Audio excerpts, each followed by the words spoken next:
یہ ایک سہانے دن کا واقعہ ہے۔ شہر کے بیچوں بیچ ایک خوبصورت گھر قائم تھا۔ اس گھر میں عثمان اپنی امی کے ساتھ ہنسی خوشی رہتا تھا۔ عثمان کو گری دار میوے بہت پسند تھے۔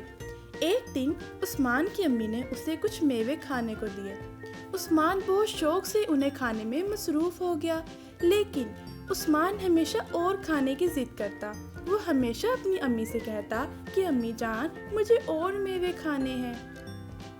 لیکن اس کی امی اسے تلقین کرتی تھی کہ عثمان، اتنے میوے تمہاری صحت کے لیے اچھے نہیں ہیں بیٹا۔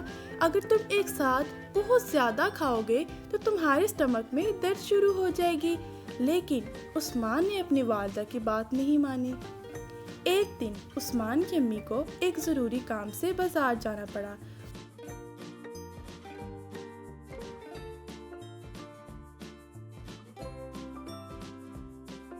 عثمان دل ہی دل میں بہت خوش اپنی امی کو خدا حافظ کرتا ہے۔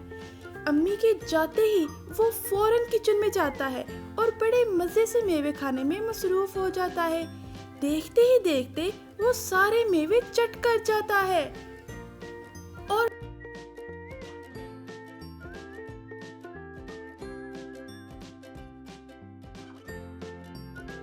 پھر کچھ دیر بعد عثمان کو شدید درد شروع ہو جاتا ہے۔ تب اسے احساس ہوتا ہے کہ میری امی جان بالکل ٹھیک کہہ رہی تھی، کاش میں ان کی بات مان لیتا۔ لیکن اب پچھتانے سے کیا، جب چڑیا چگ گئی کھیت۔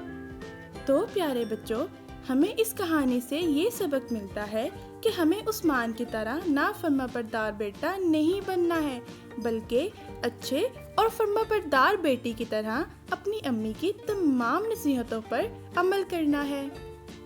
اللہ حافظ۔